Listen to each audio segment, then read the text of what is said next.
कहते हैं धारा तो दोनों भली और क्या गिरही बैरागी। ये झगड़ा जो है गिरही या बैरागी का, ये झगड़ा गिरही बैरागी का नहीं है, ये झगड़ा है सूरत का। सूरत किसकी सिर है, वही भक्ति कर रहा है। ये नहीं कि गिरही या बैरागी, कि गिरही नहीं कर पाएगा बैरागी कर पाएगा, ऐसा नहीं है। जिसकी सूरत जहां भटक रही है वो उतना ही परमात्मा से दूर है, बस इतना समझ लो। सूरत फंसी संसार में तासे पड़ गई दूर। परमात्मा से दूरी किस लिए है, क्योंकि सूरत भटक रही है, नहीं तो वो तो बिल्कुल हाजिर हजूर है। वो तो परमात्मा को हर संत ने, हर महात्मा ने क्या बोला कि वो हमारे अंग संग है। परमात्मा अंग संग सबने बोला, लेकिन अंग संग कैसे है। जैसे आप लोग मेरे पास बैठे हो तो ये हो गया पास, और एक होता है अंग संग। जैसे विक्रम बेताल था ना, विक्रम के कंधे पे बेताल बेताल था, तो वो उसके अंग के संग लगा हुआ था, अंग संग हो गया, वो हो गया अंग संग। परमात्मा बिल्कुल अंग संग है, लेकिन हम उसको देख ही नहीं पा रहे हैं। हम कहाँ देख रहे हैं, संसार की तरफ। जैसे मेरी उंगली किसी को टच करे तो मेरी उंगली उसके अंग के संग है, बात ये है। ऐसी परमात्मा अंग संग है, लेकिन हमें भेद ना पता होने के कारण हम उसको जान नहीं पा रहे। वो सबके अंग संग है।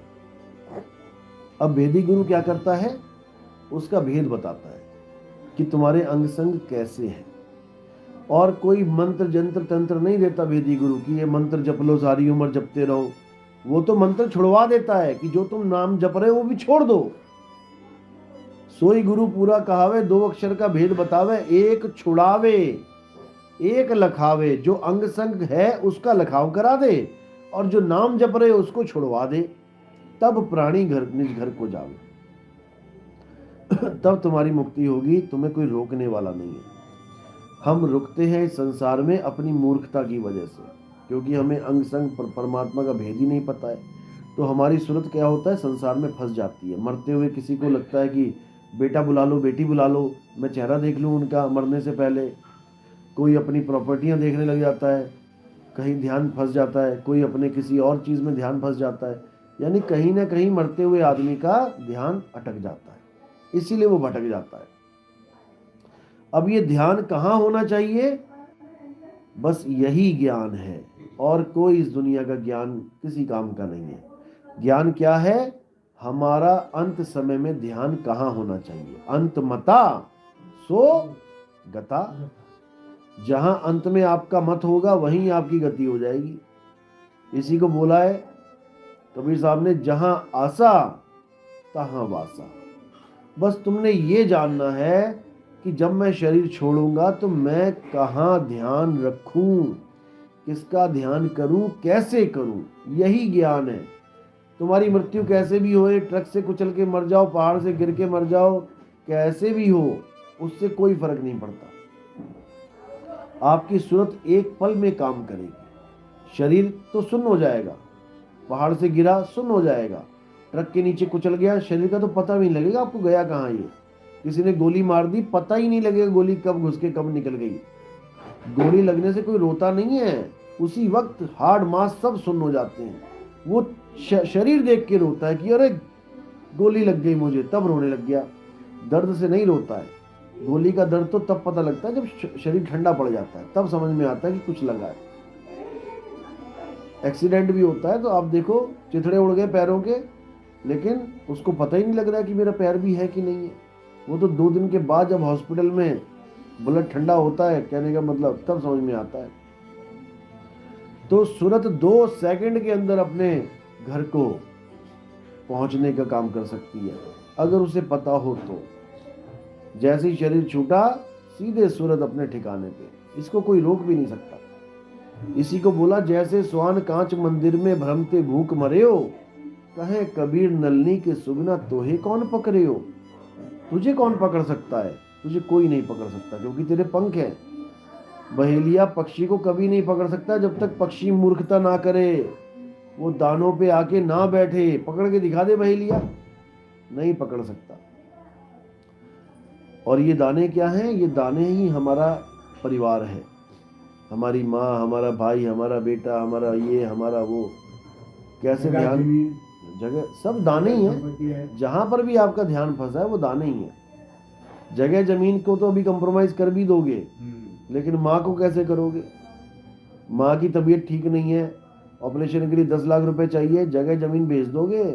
कितने के बिके का माल पूरा है। हाँ, जितनी भी है बेच तो दोगे। ये तो नहीं कहोगे ना, नहीं भाई माँ मर जा, मैं नहीं बेचता जगह जमीन, ऐसा तो कोई नहीं कहेगा। तो यही माया जाल है, मोह जाल है। ठीक है, अपने साथ रहते हैं घर में, परमात्मा के जीव हैं, एक साथ रहो, एक दूसरे को खुश रखो, लेकिन फंसो मत। कोई तुम्हारा लड़का नहीं, कोई तुम्हारी बेटी नहीं, कोई तुम्हारा माँ नहीं, कोई तुम्हारा बाप नहीं। कर्मों के अनुसार एक दूसरे के बंधन में बंधे हैं। इक लेवा इक देवा दूतम, कोई किसी का पिता न पूतम। आपने लाख रुपए लिया था किसी से, आ गया वो अपना पैसा पूरा करने के लिए लड़का बन के, अब खूब खर्चे करवा रहा है आपके, और पूरे खर्चे करवा के एक्सीडेंट हो गया, चला गया, तुम रह गए गिड़गिड़ाते हुए। अपना हिसाब पूरा करके निकल जाना है सबने। तो बस इसी को समझना है कि इस दुनिया में आए हो तो ये ज्ञान प्राप्त करने के लिए आए हो कि ये दुनिया छोड़ के मैंने जाना कहाँ है। राम राम जपने के लिए नहीं आए हो, अल्लाह अल्लाह जपने के लिए नहीं आए हो, वाहेगुरु वाहेगुरु करने के लिए नहीं आए हो। आए हो तुम कहां से, जाना तुम्हें कहां है, इतना बस विचार लो, हो गया भजन। मन की तरंग मार लो, हो गया भजन। आदत बुरी सुधार लो, हो गया भजन। बस इतना काम है। कोई जो तुम्हें बुरा कहे तो सुन के करो क्षमा, वाणी का स्वर सुधार लो, बस हो गया भजन। मन की तरंग मार लो, हो गया भजन। बस इतना ही काम है। लेकिन इतना सा काम करने के लिए सारा जीवन लग जाता है, समझ नहीं आता ये काम। मूर्ति पूजा समझ में आ जाती है, मंत्र जाप समझ में आ जाते हैं, नदियों में स्नान समझ में आ जाते हैं। देखो अभी कुंभ लगेगा, लाखों करोड़ों लोग आ रहे हैं नहाने, कितना आराम से समझ में आ गया कि डुबकी मारो पाप मुक्त, डुबकी मारो पाप मुक्त। गंगा का पुत्र था विभीषण का, क्या नाम था, भीष्म पितामह। जो उसका खुद का पुत्र था, उसके तो पाप काट नहीं पाई वो, उसको तो तीरों पे लेटना पड़ गया, शैया पे। वो तुम्हारे पाप कैसे काटेगी? जो अपने पुत्र के पाप नहीं काट रही है गंगा, वो तुम्हारे पाप कैसे काट देगी? अगर उसके पाप काट दिए होते तो बाणों की शैया पे ना सोया होता, और फिर अरदास ना कर रहा होता कृष्ण जी से कि ये कैसे, मेरे कौन से कर्म बाकी रह गए थे जो मुझे ये शैया मिली। तो कृष्ण जी ने याद कराया उसको कि क्या कर्म बाकी थे।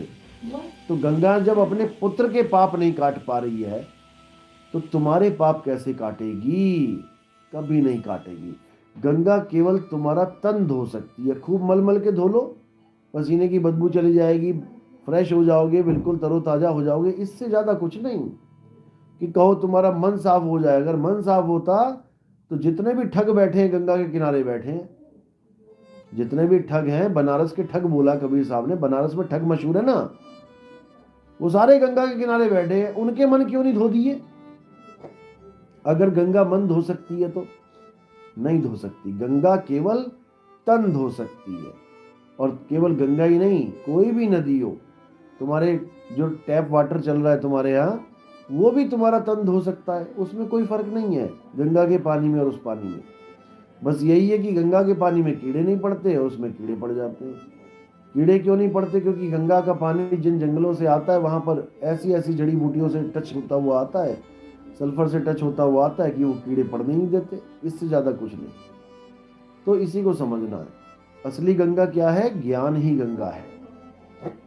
जब ज्ञान गंगा में तुम नहा लोगे तो तुम्हारा मन अपने आप शुद्ध हो जाएगा। उसके बाद तुम्हें हर कर्म जो तुम करने जा रहे हो उसका फल पहले दिखाई देने लग जाएगा। तुम्हारे सामने सामने जो तुम करने जा रहे हो उसका तुम निष्कर्ष पहले निकाल लोगे कि मैंने ये किया तो ये फल मिलेगा मुझे, ये किया तो ये नहीं, मैं जीव हत्या नहीं करता, मैं बकरा नहीं काटता, मैं मुर्गी नहीं काटूंगा। क्योंकि तुम्हारे सामने आ जाएगा वो एकदम।